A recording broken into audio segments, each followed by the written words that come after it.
संसाधन है जैविक और अजैविक। दूसरा संसाधन साम्यता के आधार पर, साम्यता के आधार पर संसाधन भी दो भागों में बटे हुए हैं। इसको बोलेंगे हम नवीकरण और अनवीकरण। इसको समझने से पहले हम लोग जब चार्ट के हिसाब से स्टडी करते हैं तो हम लोगों को ज़्यादा डिटेल में याद करने की आवश्यकता नहीं पड़ती। केवल चार्ट में हम नाम लेते हैं और उसी नाम के आधार पर उनके बारे में हमको जानकारी आ जाती है। तो सबसे अच्छा तरीका होता है किसी भी क्वेश्चंस को याद करने का, आप लोग चार्ट बनाइए और उसके टॉपिक के नाम लिखिए। डिटेल तो हम पढ़ ही रहे हैं तो आपको ज़्यादा परेशानी समझने में नहीं आएगी। बात कर रहे थे साम्यता के आधार पर नवीकरण योग्य संसाधन। नवीकरण योग्य संसाधन में हमने क्या पढ़ा था कि वे संसाधन जिन्हें रासायनिक या यांत्रिक क्रियाओं द्वारा नवीकृत या पुनः उत्पन्न किया जा सके। कहने का मतलब ये होता है कि ऐसे संसाधन जिसका हम प्रौद्योगिकी के माध्यम से, टेक्नोलॉजी के माध्यम से उसका उपयोग दोबारा से फिर से उपयोग कर सकें। यानी एक बार अगर हमने उसका उपयोग कर रखा है तो दोबारा से हम उसको उपयोग कर सकें। तो उसको उदाहरण के तौर पर हम समझेंगे जैसे सौर ऊर्जा है, पवन ऊर्जा, जल, वन्य जीवन। इन संसाधनों को हम सतत रूप से उपयोग कर सकते हैं। किसके माध्यम से? टेक्नोलॉजी के माध्यम से। तो जिनका उपयोग लगातार किया जा सकता है, सतत रूप से किया जा सकता है, कौन सा संसाधन आए? वो नवीकरण संसाधन। अब दूसरा जो संसाधन है वो है अनवीकरण संसाधन। इसी का उल्टा है अनवीकरण संसाधन। इन संसाधनों का विकास एक लंबे भू अंतराल के बाद होता है। इनका कहने का मीनिंग ये होता है कि अगर हम इन संसाधनों को एक बार प्रयोग में लेते हैं तो दोबारा उपयोग करने लायक, दोबारा उपयोग में नहीं आते हैं, उनको बनने में कई साल लग जाते हैं। इसलिए संसाधन को अनवीकरण योग्य संसाधन कहते हैं। एग्जाम्पल के तौर पर कोयला, पेट्रोल, जीवाश्म ईंधन, ये जो संसाधन है इनको बनने में करोड़ों वर्ष लगते हैं और इसका एक बार उपयोग करने के बाद हम दोबारा उसका उपयोग नहीं कर सकते। इसलिए संसाधन सीमित मात्रा में ही पाए जाते हैं।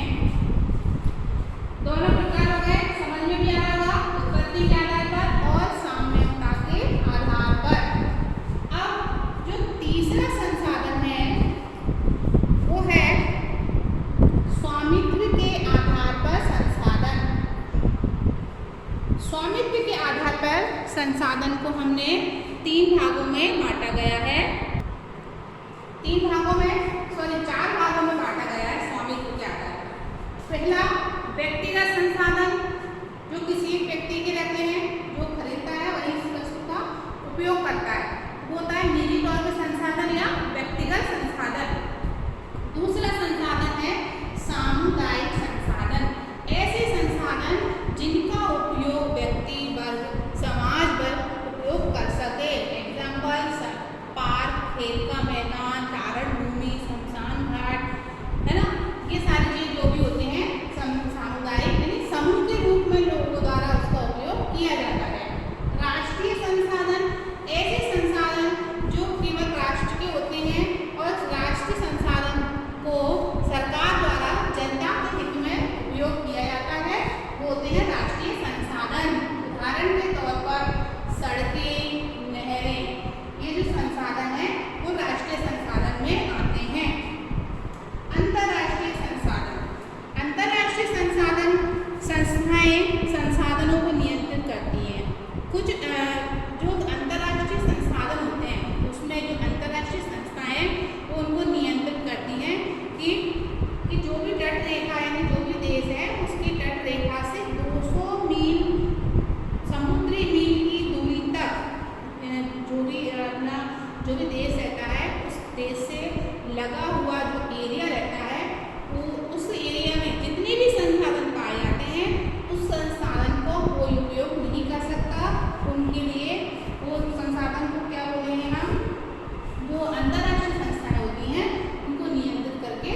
पढ़ेंगे हम।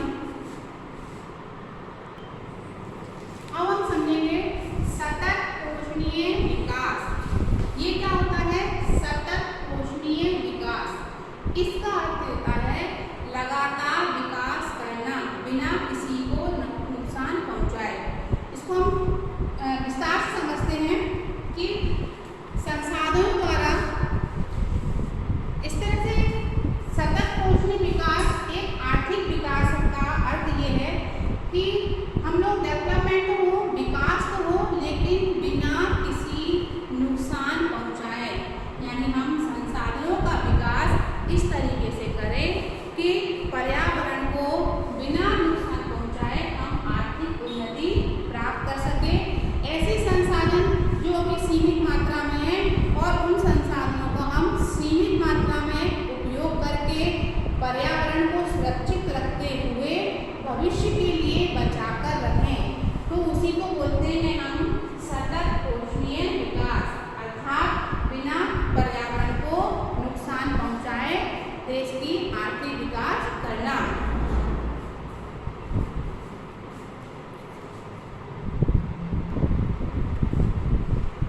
आगे हम पढ़ेंगे सतत पोषणीय विकास के बाद रियो डी जेनेरो पृथ्वी सम्मेलन 1992।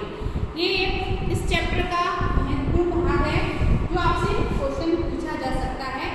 रियो डी जेनेरो पृथ्वी सम्मेलन 1992 यानी जो पृथ्वी संरक्षण के संबंध में एक सम्मेलन हुआ था सभी देशों का, तो वो किस सन में किया गया था? 1992। पहले तो हमको याद रखना है, सम्मेलन का नाम याद रखना है। अब इस सम्मेलन में क्या किस संबंध में किया गया था, क्या कितने देश आए थे, ये सब जानकारी हम पढ़ेंगे।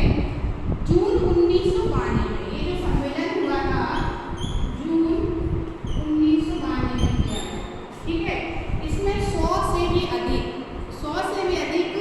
राष्ट्र अध्यक्ष ब्राजील के शहर रियो डी जेनेरो में प्रथम अंतर्राष्ट्रीय पृथ्वी सम्मेलन में एकत्रित हुए। तो सबसे अच्छी बात ये समझ में आ गया हमको, सम्मेलन का आपको देख ही रहा है किस सन में, ये भी हमको मालूम पड़ गया। और किस महीने में? जून 1992 में। ब्राजील का ये शहर था, ब्राजील का शहर रियो डी जेनेरो, ठीक है। रियो डी जेनेरो ये ब्राजील का शहर है जिसमें जून 1992 में पृथ्वी सम्मेलन आयोजित किया गया था। इसमें राष्ट्र अध्यक्ष 100 से भी अधिक देशों ने भाग लिया था। 100 देशों ने इस सम्मेलन में भाग लिया था। ये सम्मेलन का आयोजन विश्व स्तर पर पर्यावरण को संरक्षण करने के लिए, पर्यावरण को बचाने के लिए सभी देश आगे आए, सभी देश एकत्रित हुए किस संबंध में? पर्यावरण का संरक्षण करने के लिए। आजकल हम देखते हैं कि इतनी टेक्नोलॉजी आ गई है और जो भी संसाधन प्रकृति द्वारा प्राप्त हुए उनका अंधाधुंध प्रयोग होने लगा है, जिससे पृथ्वी को भी नुकसान हो रहा है। आए दिन पृथ्वी बंजर होती जा रही है, पेड़ पौधों की कमी होती जा रही है, जिससे पर्यावरण का जो संतुलन है वो बिगड़ गया है। आज हम देखते हैं कि गर्मी का तापमान है दिनों दिन बढ़ता जा रहा है ना, वैश्विक उष्णता बढ़ती जा रही है, ओजोन परत पतली होती जा रही है, ग्लोबल वार्मिंग बढ़ रही है। तो ये जो समस्या किसी एक देश की नहीं है, ये सभी देशों की समस्या है। और इस समस्या से निपटारा पाने के लिए जो सम्मेलन किया गया था उसको हम बोलते हैं रियो डी जेनेरो पृथ्वी सम्मेलन 1992। इसमें 100 से अधिक देशों ने भाग लिया था और ये सम्मेलन ब्राजील में हुआ था। ये मैं आपसे बार-बार इसलिए बोल रही हूँ क्योंकि ये क्वेश्चन में पूछा जा सकता है। इसमें एक तो पर्यावरण संरक्षण, यानी हम पर्यावरण को भी देखें, पर्यावरण को भी नुकसान न पहुंचाए और देश भी आर्थिक विकास करे, इस संबंध में बातचीत की गई थी। सम्मेलन में एकत्रित नेताओं ने भूमंडलीय जलवायु परिवर्तन और जैविक विविधता पर एक घोषणा पत्र पर हस्ताक्षर किए गए। जैविक जो रियो सम्मेलन था वो भूमंडलीय वन सिद्धांतों पर सहमति जताई गई और 21वीं शताब्दी में सततीय पोषणीय विकास के लिए एजेंडा 21